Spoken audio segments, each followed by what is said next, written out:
نحمده ونصلي ونسلم على رسوله النبي الكريم المكين الحنين الرؤوف الرحيم أما بعد فأعوذ بالله من الشيطان الرجيم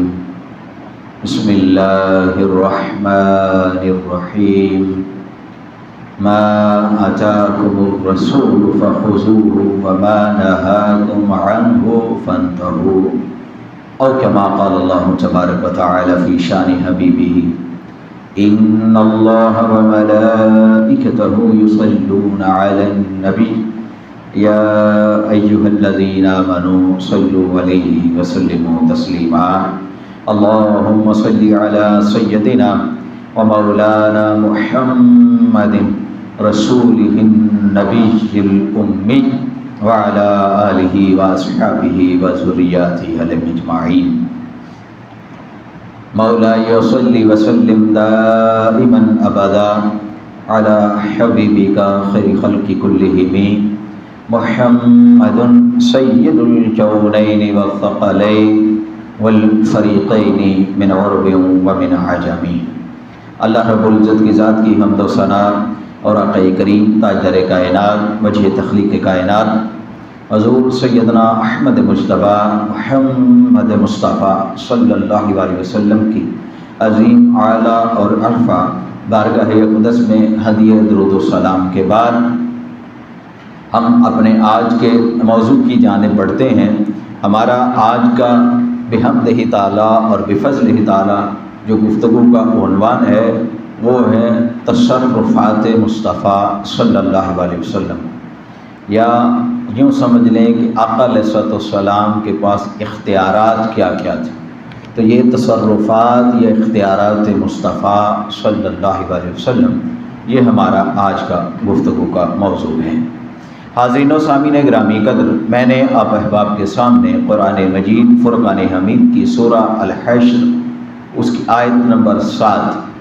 وہ تلاوت کرنے کا شرف حاصل کیا ہے۔ اللہ رب العزت کی ذات نے ارشاد فرمایا ما آتاکم الرسول فخذوہ، یہ جو میرے رسول ہیں صلی اللہ علیہ وسلم، تو میرا رسول تمہیں جو عطا کرے وہ لے لو، وما نہاکم عنہ فانتہوا، اور جس سے میرا یہ رسول تمہیں منع کر دے، تمہیں روک دے، اس سے رک جاؤ۔ یہاں اللہ رب العزت کی ذات نے جو حلال اور حرام کے جو ایک قواعد ہیں ان میں آقا علیہ السلام کو اپنا نائب بنایا ہے کہ جو حکم منع کرنے میں یا لینے دینے میں جو حکم اللہ کا ہے وہی حکم اللہ رب العزت کی ذات نے آقا کریم صلی اللہ علیہ وسلم کو بھی عطا فرمایا۔ جس طرح حلال کو حلال کرنا یہ اختیار فقط اللہ رب العزت کی ذات کا ہے، اللہ رب العزت کی ذات نے اسی طرح وہ اختیار اپنے نائب اور اپنے بندے اپنے رسول کو بھی عطا کیا ہوتا ہے۔ آقا علیہ السلام کو بھی اللہ رب العزت کی ذات نے بے شمار اختیارات عطا فرمائے، معجزات بھی تھے، اختیارات بھی تھے، تصرفات بھی تھے۔ آقا علیہ السلام جب جو چاہے جیسا فرما دیں وہ ہو ویسا ہی ہو جایا کرتا ہے۔ تو یہ اللہ رب العزت کی ذات نے آقا علیہ السلام کو اختیارات عطا فرمائے ہیں۔ اب اس کا یہ جو میں نے عرض کیا کہ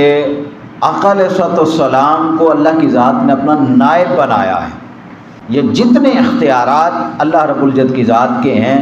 اللہ کی ذات نے ہر اختیار کا نائب آقا علیہ السلام کو بھی بنایا کہ وہ نائب ہونے کی حیثیت سے ہر اختیار کو استعمال کر سکتے ہیں۔ آقا علیہ السلام کی یہ شان ہے، اور اسی کی تائید سنن ابن ماجہ کی 12 نمبر حدیث ہے جس میں آقا علیہ السلام نے ارشاد فرمایا کہ لوگوں سن لو، جو اللہ کے رسول نے حرام قرار دیا ہے اس کا وہی ہو درجہ ہے جس طرح اللہ کسی چیز کو حرام کر دیتا ہے۔ تو یہ آقا علیہ الصلوۃ والسلام نے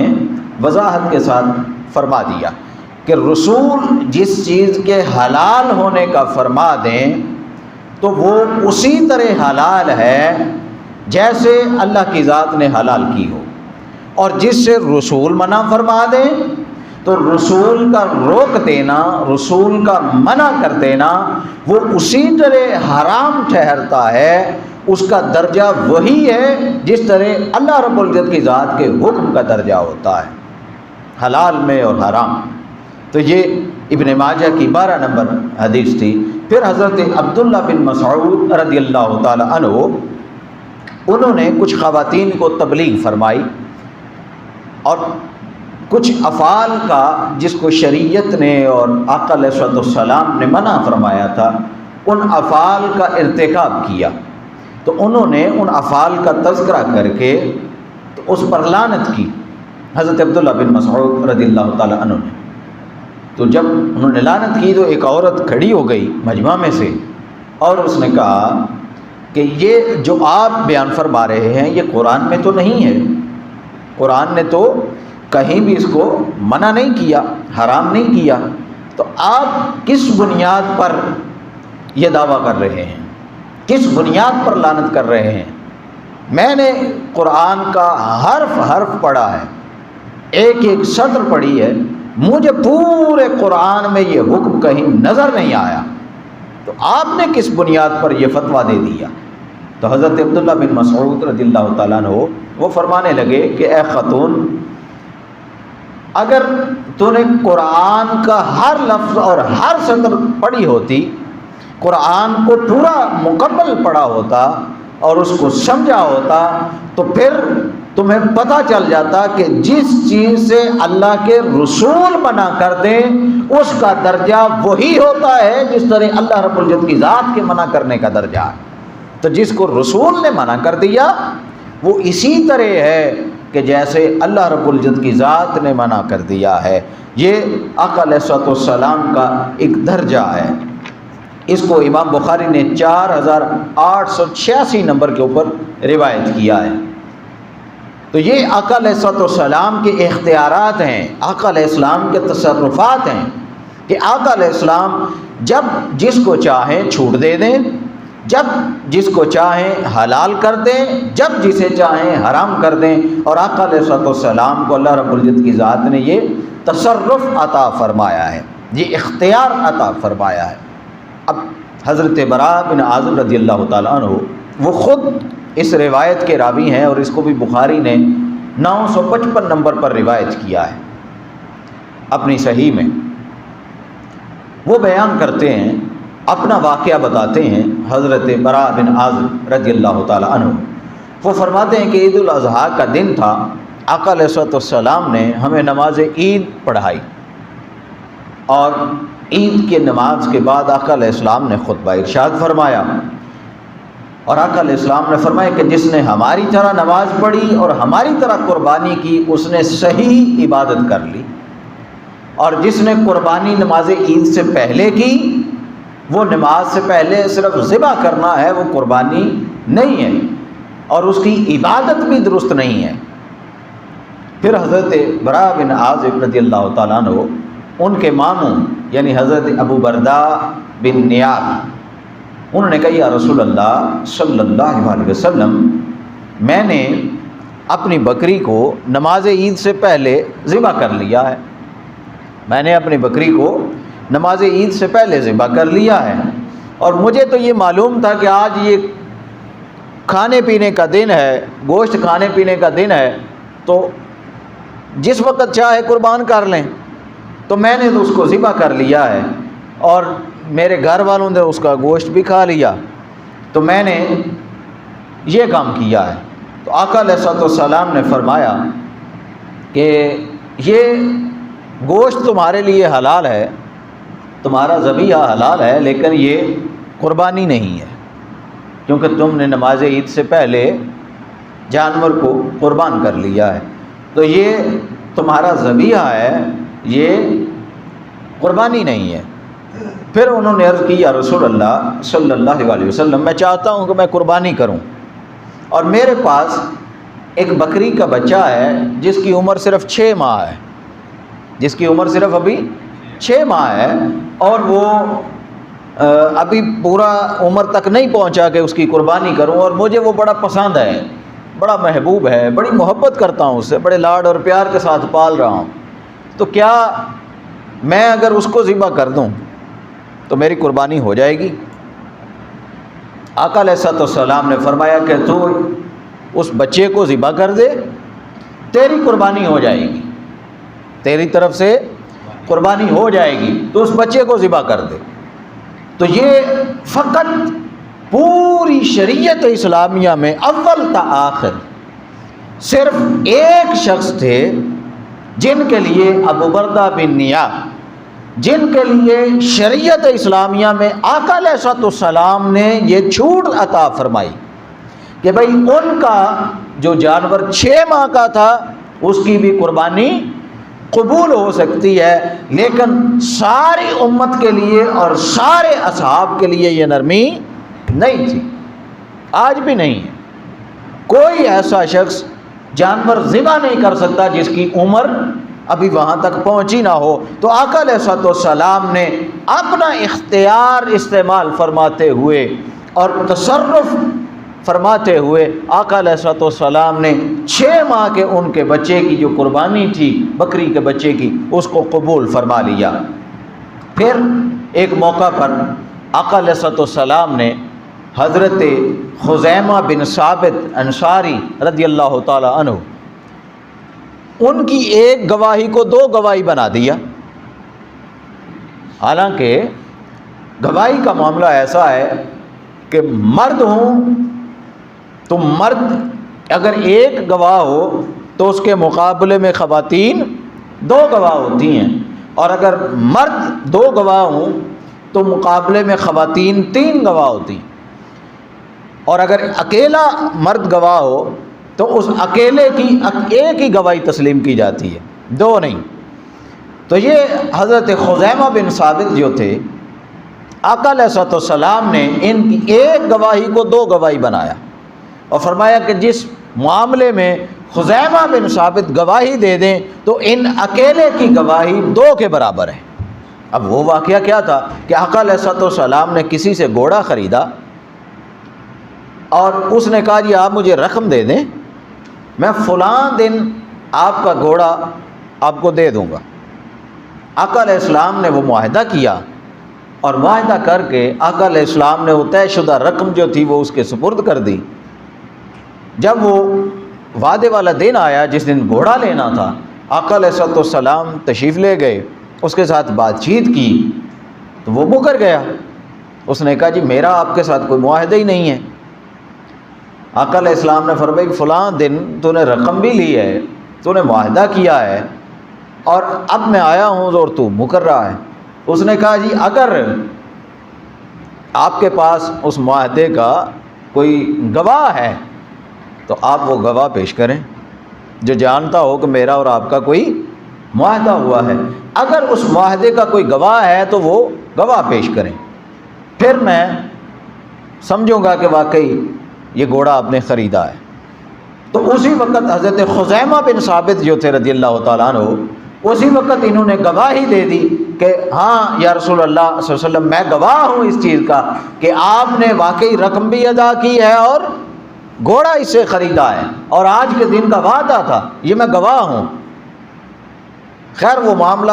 ختم ہو گیا، گھوڑا لے لیا، چلے گئے۔ آقا علیہ السلام نے پوچھا خزیمہ اس دن تم تو وہاں نہیں تھے، موجود ہی نہیں تھے، تو غیر موجودگی میں تم نے کیسے گواہی دے دی؟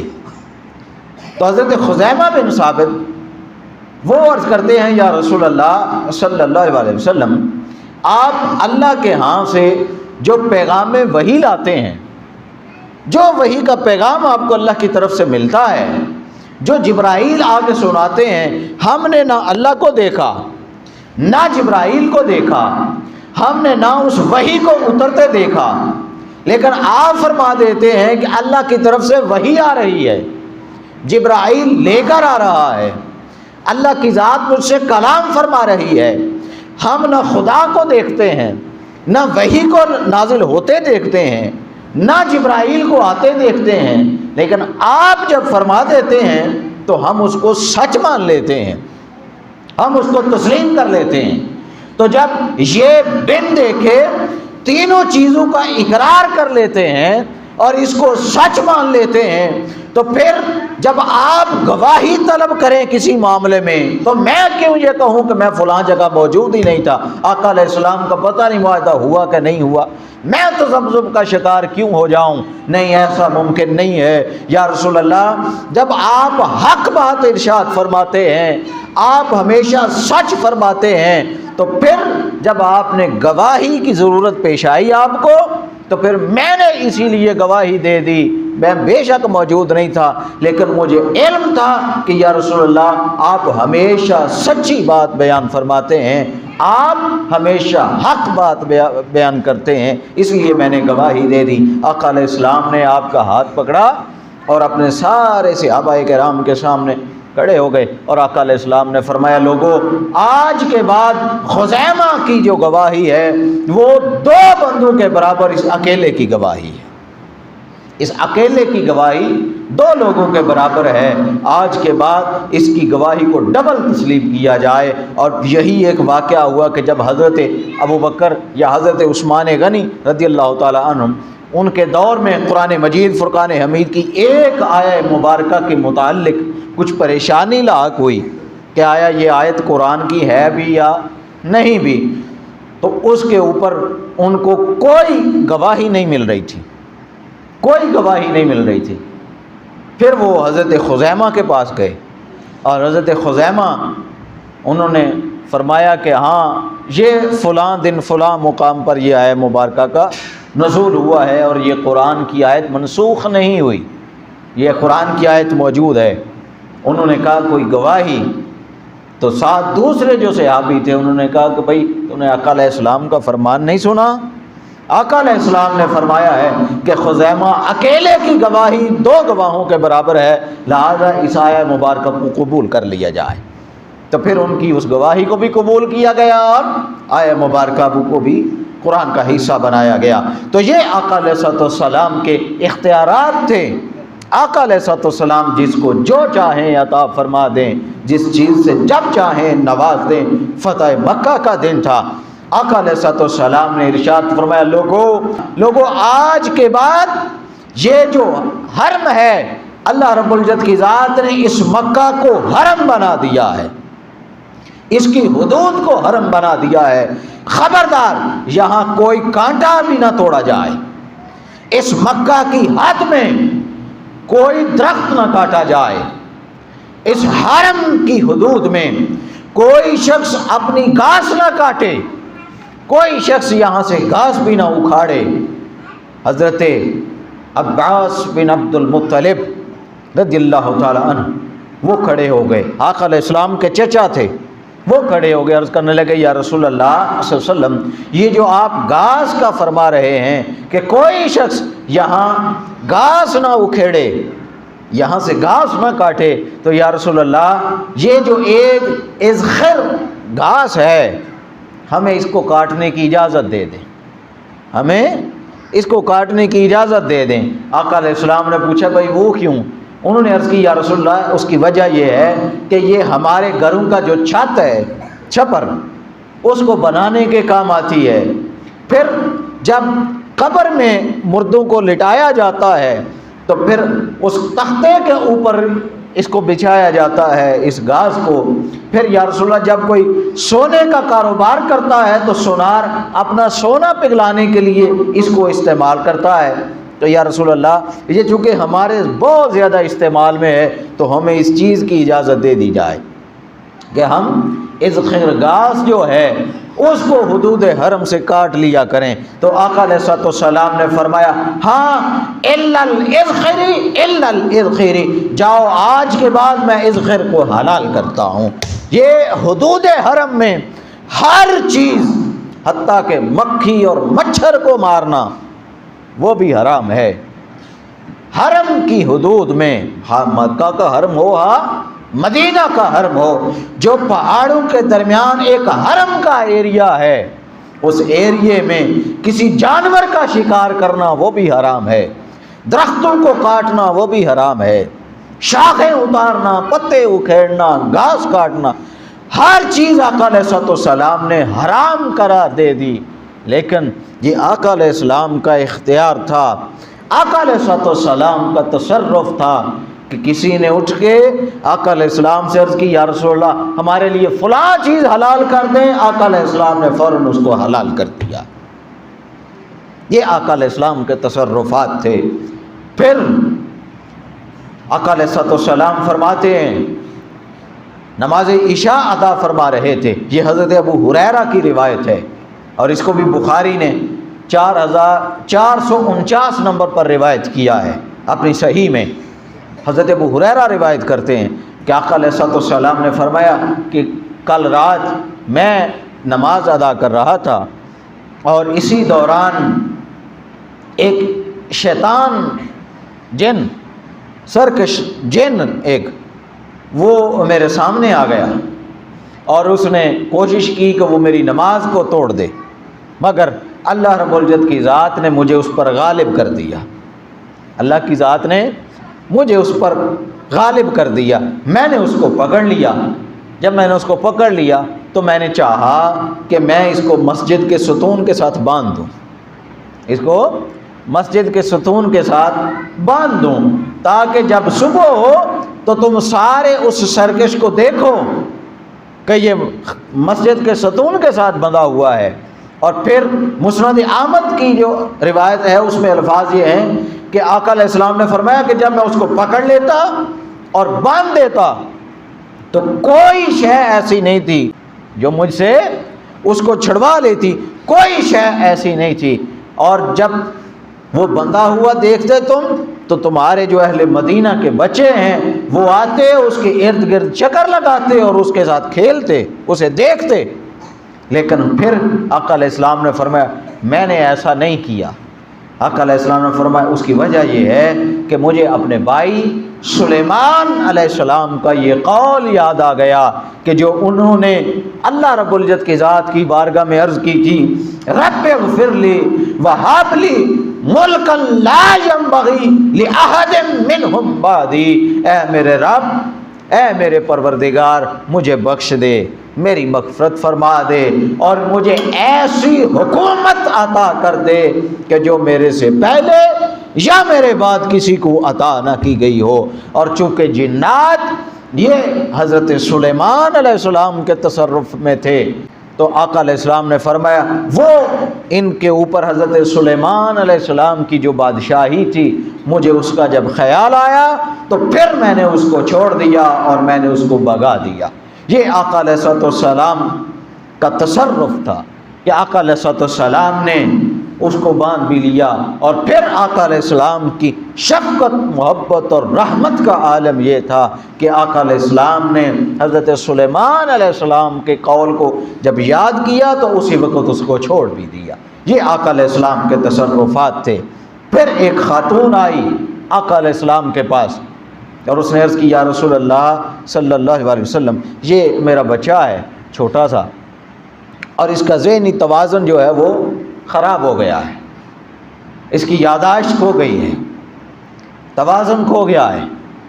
آقا علیہ السلام نے فرمایا ٹھیک ہے جاؤ اور ایک کٹورے میں پانی لے آؤ۔ وہ خاتون گئی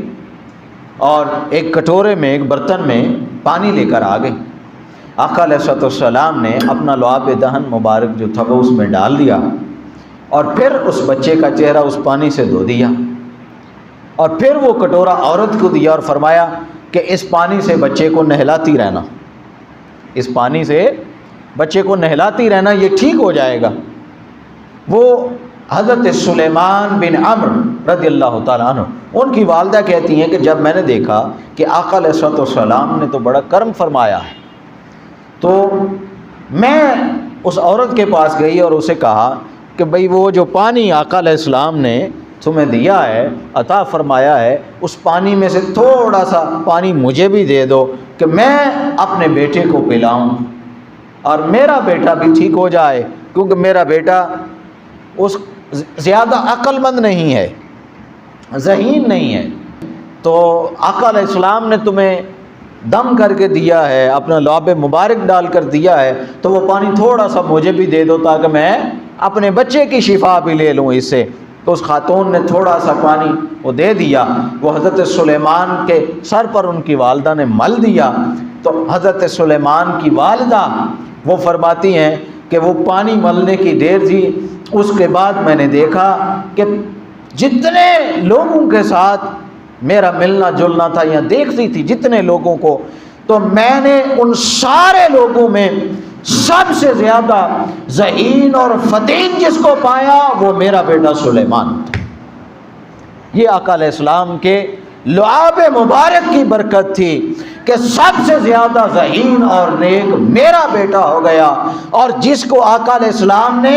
وہ سارا پانی دے دیا،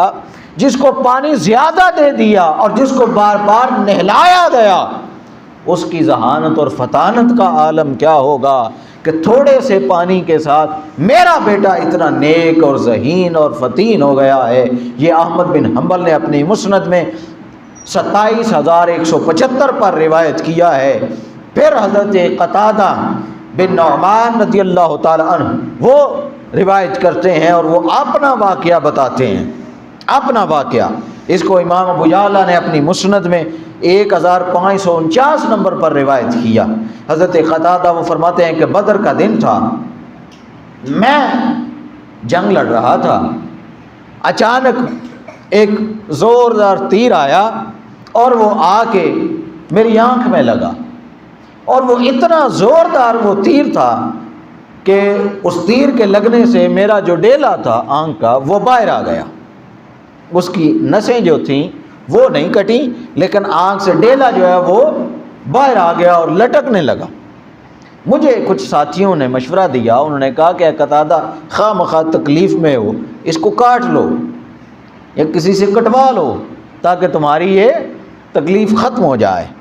تو حضرت قتادہ وہ عرض کرتے ہیں کہ نہیں، میں جب تک آقا علیہ السلام کا حکم نہ ہو جائے تب تک میں اس کو نہیں کٹواؤں گا، میں پہلے آقا علیہ السلام کے حکم کا انتظار کروں گا۔ وہ یوں ہی اس لٹکتے ہوئے ڈیلے کے ساتھ، اس زخمی آنکھ کے ساتھ آقا علیہ السلام کی بارگاہ میں حاضر ہو گئے، اور آقا علیہ السلام سے عرض کرنے لگے، یا رسول اللہ صلی اللہ علیہ وسلم، میں قتادہ بن نعمان حاضر ہوں۔ آقا علیہ السلام نے پوچھا کہ اے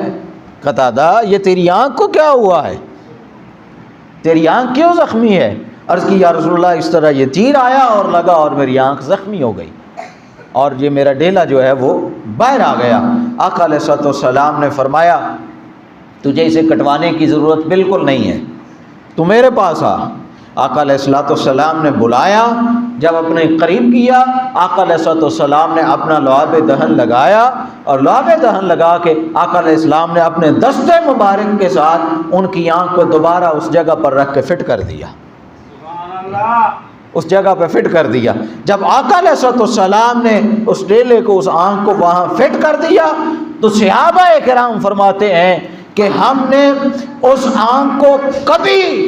فرق نہیں محسوس کیا کہ قتادہ کی کون سی آنکھ زخمی ہوئی تھی اور کون سی آنکھ ٹھیک تھی۔ آقا علیہ السلام نے اس طرح سرجری فرما دی، اور آقا علیہ السلام نے اس طرح اس کو فٹ کر دیا کہ ہمیں کبھی فرق ہی محسوس نہیں ہوا۔ اور حضرت قتادہ وہ فرماتے ہیں کہ آخری عمر تک میری اس آنکھ کی بینائی کہ جس کو آقا علیہ السلام کا لعاب مبارک لگ گیا تھا، وہ لعاب دہن، لعاب مبارک لگنے کی برکت یہ تھی کہ آخری وقت تک میری اس آنکھ کی بینائی کبھی کمزور نہیں ہوئی۔ یہ آقا علیہ السلام کے تصرفات تھے، یہ آقا علیہ السلام کے اختیارات تھے کہ آقا علیہ السلام جب جس کو جس چیز سے چاہیں نواز دیں۔ پھر حضرت قتادہ ایک اور واقعہ اپنا ہی وہ بیان کرتے ہیں کہ ایک رات مجھے نیند نہیں آ رہی تھی، بے چینی تھی، میرا دل کیا کہ میں آقا علیہ السلام کی بارگاہ میں حاضر ہو جاؤں اور آقا علیہ السلام کی زیارت کر کے اپنی آنکھوں کو ٹھنڈا کروں۔ تو میں اٹھا اپنے بستر سے، اور رات اندھیری تھی، میں آقا علیہ السلام کی بارگاہ کی طرف چلا گیا۔ آقا علیہ السلام کے ساتھ میں نے نماز ادا کی، آقا علیہ السلام کا دیدار کیا، اور پھر آقا علیہ السلام مجھے فرمانے لگے کہ قتادہ گھر کیوں نہیں جاتے، پریشان کیوں ہو، گھر کیوں نہیں جا رہے؟ تو میں نے عرض کی یا رسول اللہ صلی اللہ علیہ وسلم، معاملہ یہ ہے کہ باہر اندھیرا بہت زیادہ ہے، اندھیرا بہت زیادہ ہے، رات اندھیری ہے، اور مجھے خوف آ رہا ہے، اندھیرے رستے میں جاتے ہوئے مجھے خوف آ رہا ہے، میں اس لیے جا نہیں رہا۔ تو آقا علیہ السلام نے فرمایا قتادہ یہ جو شاخ کھجور کی پڑی ہے یہ ذرا میرے پاس لے کے آؤ۔ آقا علیہ السلام نے اس کھجور کی شاخ کو اپنا دست مبارک لگایا، اور دست مبارک لگا کے آقا علیہ السلام نے وہ کھجور کی شاخ حضرت قتادہ کے سپرد فرما دی، اور آقا علیہ السلام نے فرمایا قتادہ اب اس چھڑی کو پکڑ کے گھر لے جا، یہ 10 قدم تیرے آگے، 10 قدم پیچھے، 10 قدم دائیں اور 10 قدم بائیں، ہر چاروں طرف سے 10 قدم یہ شاخ روشن ہو جائے گی، اور 10 قدم چاروں اطراف سے روشن کر دے گی، قتادہ اس کی روشنی میں گھر چلے جاؤ۔ حضرت قتادہ فرماتے ہیں کہ جب آقا علیہ السلام نے وہ چھڑی مجھے عنایت فرما دی، میں باہر نکلا مسجد سے تو وہ اسی وقت ایسے روشن ہو گئی کہ جیسے چاند روشن ہوا کرتا ہے، وہ ایک روشنی بن گئی، ٹیوب لائٹ بن گئی، اور میں اس کی روشنی میں اپنے گھر کی طرف چلا اور گھر تک پہنچ گیا، اور پھر میں نے دیکھا کہ میرے گھر کے باہر کوئی سیاہ چیز پڑی ہے۔ جب وہ میں نے چھڑی اسے ماری تو وہ فوراً اپنا بوریا بستر لے کے تو بھاگ گئی، نکل گئی۔ میں نے صبح آقا علیہ السلام سے عرض کیا یا رسول اللہ یہ معاملہ ہوا۔ آقا علیہ السلام نے فرمایا وہ تیرے گھر کی بلائیں تھیں جو پڑی ہوئی تھیں، اس چھڑی کی برکت سے بلائیں بھی بھاگ چکی ہیں۔ یہ آقا علیہ السلام کے تصرفات ہیں کہ آقا علیہ السلام ایک خشک چھڑی کو اپنا دست مبارک مس کر دے، وہ ایک ٹیوب لائٹ میں بدل جائے۔ بدر کے دن آقا علیہ السلام کھجور کے شاخوں کو، کھجور کے پتوں کو اپنا دست مبارک لگا دے، وہ تلوار میں بدل جائیں۔ یہ آقا علیہ السلام کے تصرفات ہیں کہ کوئی شخص آ کے اپنی مٹھی میں چیزیں پکڑا بیٹھا ہو اور وہ آقا علیہ السلام سے یہ کہہ دے، فرمائش کر دے کہ ان کو بلا دو۔ آقا علیہ السلام کا تصرف یہ ہے، آقا علیہ السلام کے پاس اختیارات یہ ہے کہ کسی غیر کی مٹھی میں بند جو پتھر ہے آقا علیہ السلام ان کو بھی زبان عطا فرما دیں۔ یہ آقا علیہ السلام کے تصرفات ہیں۔ پھر اسی طرح حضرت انس بن مالک، حضرت جابر بن عبداللہ اور دیگر کئی صحابہ اکرام علیہم رضوان وہ اس حدیث کے راوی ہیں، وہ روایت کرتے ہیں کہ ہم حدیبیہ کے دن آقا علیہ السلام کے ساتھ تھے، اور وہاں ہمارا پانی ختم ہو گیا، وہاں ہمارا پانی ختم ہو گیا۔ اب جانور بھی پیاسے تھے، ہمیں بھی پیاس تھی، کھانا پکانے کے لیے پانی کوئی نہیں بچا۔ ہم نے آقا علیہ السلام کی بارگاہ میں عرض کی یا رسول اللہ صلی اللہ علیہ وسلم قافلے کا پانی ختم ہو گیا۔ آقا علیہ السلام نے پوچھا بھئی کو تھوڑا سا پانی کہیں ہے تو لے آؤ۔ ہم نے وہ سارا جو قافلہ تھا اس قافلے کی چھاگلیں دیکھیں، اور تھوڑا سا پانی وہ چھاگل میں ہم نے جمع کیا، اور وہ لے کے آقا علیہ السلام کی بارگاہ میں حاضر ہو گئے کہ یا رسول اللہ صلی اللہ علیہ وسلم پورے قافلے سے یہی پانی ملا ہے، 2-4 گھونٹ، اس سے زیادہ پانی موجود نہیں ہے۔ آقا علیہ السلام نے اس چھاگل میں اپنا دست مبارک داخل فرما دیا۔ اس چھاگل میں اپنا دست مبارک جب داخل فرمایا تو حضرت جابر بن عبداللہ کہتے ہیں خدا کی عزت کی قسم ہم نے دیکھا کہ جیسے آقا علیہ السلام کی انگشتان مبارک سے پانی کے چشمے پھوٹ پڑے تھے۔ خدا کی عزت کی قسم پانی ابلنے لگ گیا، اور ہمارا پورا قافلہ جانوروں نے بھی پانی پیا، ہم نے بھی پیا، پھر ہم نے اپنی چھاگلوں میں جمع کر لیا، اپنے ساتھ لے لیا، سارے کی ساری جتنی ضرورت تھی ہم نے اس ضرورت کو پورا کر لیا۔ پھر آقا علیہ السلام نے وہ چھاگل ہمیں واپس کر دی، اور اس میں اتنا ہی پانی موجود تھا جتنا پہلے تھا۔ جتنا پہلے پانی تھا اس میں اتنا ہی موجود رہا۔ یہ آقا علیہ الصلوۃ والسلام کے تصرفات تھے کہ آقا علیہ الصلوۃ والسلام جس پانی میں اپنا دست مبارک ڈال دیں، آقا علیہ الصلوۃ والسلام کی انگشتان مبارک سے پانی کے چشمے جاری ہو جائیں۔ ارے حضرت موسیٰ علیہ الصلوۃ والسلام وہ اپنی لاٹھی مارے پتھر کے اوپر تو 12 چشمے جاری ہو جائیں۔ یہ کوئی عجب نہیں ہے، معجزہ ضرور ہے، معجزہ ضرور ہے، لیکن عجب نہیں ہے۔ عجیب کیوں نہیں؟ اس کی وجہ یہ ہے کہ پانی ہمیشہ پتھروں سے نکلتا ہے، پانی ہمیشہ پتھروں سے ہی نکلتا ہے۔ تو حضرت موسیٰ علیہ السلام نے پتھر پر لاٹھی ماری، گویا کہ لاٹھی اسی جگہ ماری کہ جہاں پانی موجود تھا اور قدرت وہاں سے پانی نکال سکتی تھی اور نکال رہی تھی، وہاں لاٹھی ماری تو 12 چشمے جاری ہو گئے۔ ارے مصطفیٰ کی انگشتان مبارک میں کہاں پانی کے چشمے جاری ہو سکتے تھے؟ لیکن اللہ رب العزت کی ذات نے جو تصرف عطا فرمایا وہ تصرف یہ تھا کہ جہاں سے انسان کی سوچ اور وہم و گمان ختم ہو جائے وہاں سے آقا علیہ السلام کے مقام و مرتبے کا آغاز ہو جاتا ہے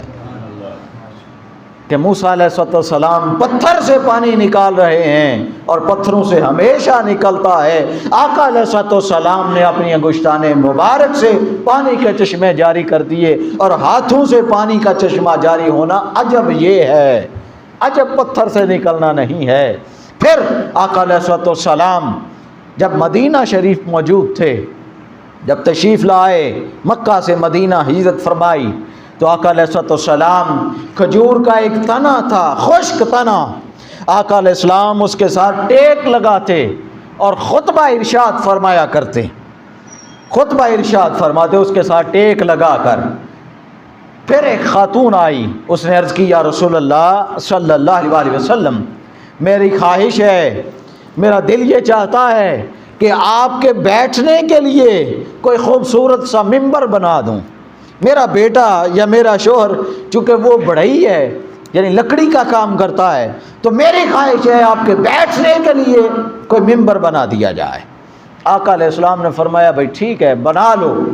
اس خاتون نے وہ ممبر بنوا دیا۔ اب اگلا جمعہ آیا، وہ ممبر مسجد میں رکھ دیا گیا۔ آقا علیہ السلام ممبر پر تشریف فرما ہوئے اور ممبر پر تشریف فرما ہوئے خطاب فرمانے لگے، واعظ و نصیحت فرمانے لگے۔ پھر صحابہ کرام فرماتے ہیں کہ ہم نے اچانک چیخ و پکار کی آواز سنی، ہم نے ایسے رونے اور بلکنے کی آواز سنی کہ جیسے ایک چھوٹا معصوم بچہ اپنی ماں کی جدائی میں روتا اور تڑپتا ہے۔ ہم نے ایسے رونے اور بلکنے کی آواز سنی کہ جیسے حاملہ اونٹنی بچے کی پیدائش کے وقت روتی ہے اور چیختی ہے۔ ہم نے ان چیخوں کو سنا، ہم نے آقا علیہ السلام کے ہجر فراق اور جدائی میں روتے ہوئے اس تنے کو دیکھا کہ وہ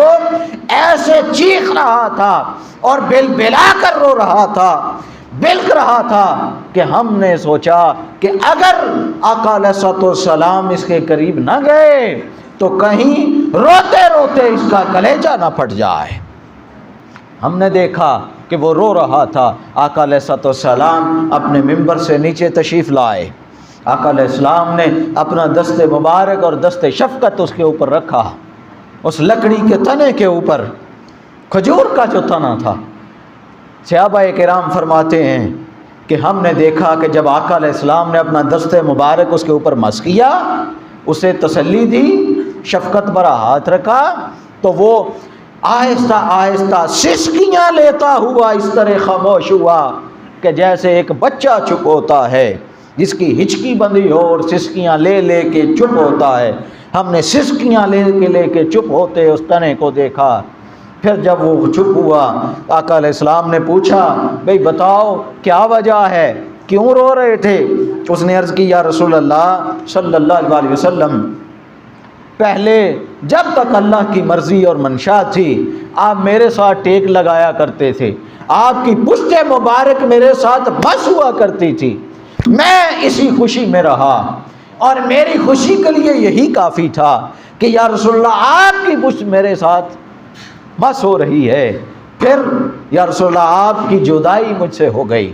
اب آپ کے لیے ممبر آ گیا ہے، اب آپ ممبر پر تشریف فرما ہوں گے، میں ادھر تنہا رہ گیا. یا رسول اللہ آپ کی جدائی اور آپ کا غم تھا کہ جس غم نے مجھے رلا دیا. آقا علیہ السلام نے فرمایا بھئی رو نہ، اگر تو چاہتا ہے تو تجھے ہمیشہ کی زندگی دے دیتا ہوں اور تجھے دوبارہ ہرا بھرا کر دیتا ہوں تاکہ دنیا تجھے دیکھے اور تیرا پھل کھائے، اور اگر تو چاہے تو تجھے جنت میں لگا دوں اور جنت میں تو ہمیشہ کی زندگی جیے اور وہاں انبیاء اور اولیاء صلحاء تیرا پھل کھائیں. اس تنے نے عرض کی یا رسول اللہ صلی اللہ علیہ وسلم، دنیا کی زندگی جتنی بھی ہو آخر کار ختم ہونی ہے، آخر کار ختم ہو جانی ہے. آپ ایسا فرمائیں کہ مجھے جنت میں لگا دیں، مجھے جنت میں لگا دیں. آقا علیہ السلام نے اسی وقت ایک گڑھا کھدوایا اور اس تنے کو دفن کر دیا، اور آقا علیہ السلام نے فرمایا اب یہ جنت میں دفن ہو گیا ہے، اب اس کا پھل جنتی لوگ کھایا کریں گے. ارے عیسیٰ علیہ السلام کا معجزہ تھا کہ حضرت عیسیٰ علیہ السلام مردوں کو زندہ کرتے، اور اس مردے کو زندہ کرتے جو انسان ہوتا، اور اس مردے کو زندہ فرماتے کہ جس کی زبان پہلے موجود ہوتی، جس کے سننے والے کان پہلے موجود ہوتے، سمجھنے والا دماغ اور عقل پہلے سے موجود ہوتا، اس کی جو حصے تھیں خواص ہمسا اس کے موجود ہوتے، اس کے ظاہری اور باطنی اجزاء موجود ہوتے، صرف ایک روح کا تعلق اس جسم کے ساتھ منقطع ہوا ہوتا. حضرت عیسیٰ علیہ السلام اس روح کو اپنے مالک کے مولا کی منشا سے، اپنے مالک سے واپس اس مردے کے بدل میں ڈال دیتے، اور روح کے اس جسم میں آتے وہ مردہ زندہ ہو جاتا، بولنے بھی لگتا، سننے بھی لگتا، سمجھنے بھی لگتا. یہ معجزہ تھا عیسیٰ علیہ السلام کا کہ وہ جان اس کو عطا کرتے کہ جس میں ہر چیز پہلے سے موجود تھی. ارے مصطفیٰ کا تصرف یہ ہے کہ مصطفیٰ جان اس میں ڈال دیتے ہیں جس میں روح نام کی چیز کوئی نہیں بچتی، جس میں روح نام کی چیز نہیں سماتی. مصطفیٰ اس تنے سے بلواتے ہیں کہ جس تنے میں زبان ہی موجود نہیں ہوتی، مصطفیٰ زبان عطا کر دیتے ہیں. ارے عیسیٰ علیہ السلام اس انسان میں روح ڈالتے ہیں جس کے پہلے سے کان موجود تھے. حضرت محمد مصطفیٰ صلی اللہ علیہ وسلم کا مقام، مرتبہ اور تصرف یہ ہے کہ یہ جان اس میں ڈال دیتے ہیں اور سماعت اس کی بحال کر دیتے ہیں جس کے جسم پر کان نام کی چیز کوئی نہیں. آقا علیہ السلام خواص ہمسا اس کو عطا کرتے ہیں کہ جس کے اندر حس ہی کوئی نہیں. آقا علیہ السلام زبان اس کو عطا کر دیتے ہیں کہ وہ سمجھتا بھی ہے، سنتا بھی ہے، بولتا بھی ہے، اور آقا علیہ السلام کے دست مبارک کی شفقت سے، برکت سے اور رحمت سے اس کو عقل بھی آ جاتی ہے، اس کا دماغ بھی کام کرتا ہے، اور اس کو اپنی دنیا اور آخرت میں سے بلائی والا رستہ بھی سمجھ آ جاتا ہے. یہ آقا علیہ السلام کے تصرفات تھے. آج لوگ آقا علیہ السلام کے اختیارات کو ناپتے پھر رہے ہیں. آج کچھ لوگ کہتے ہیں آقا علیہ السلام کو یہ اختیار نہیں تھا، وہ اختیار نہیں تھا، یہ نہیں کر سکتے تھے، وہ نہیں کر سکتے. ارے او کم علموں، او بدبختوں، آقا علیہ السلام کو اللہ کی ذات نے اپنا نائب بنایا ہے. ہر نبی اور رسول اللہ کا نائب ہوا کرتا ہے، اور کوئی بھی نائب ایسا نہیں ہوتا جو بے اختیار ہو. ہمیشہ ہر نبی اور ہر رسول اللہ کی ذات کا جب نائب بنتا ہے تو اسے اللہ کی ذات کے اختیارات سونپے جاتے ہیں. اللہ کی ذات اختیارات دے کر بھیجتی ہے۔ اور اسی طرح آقا علیہ الصلوۃ والسلام نے اللہ رب العزت کی ذات سے میرے اور آپ سب گناہ گاروں کے لیے حق کے شفاعت بھی لے لیا اور اختیار شفاعت بھی آقا علیہ السلام نے لے لیا۔ اللہ رب العزت کی ذات ہمیں قیامت والے دن آقا علیہ الصلوۃ والسلام کے اس حق کے شفاعت سے کبھی محروم نہ کرے۔ آقا علیہ السلام ہماری سفارش فرما دیں۔ وما علینا الا البلاغ۔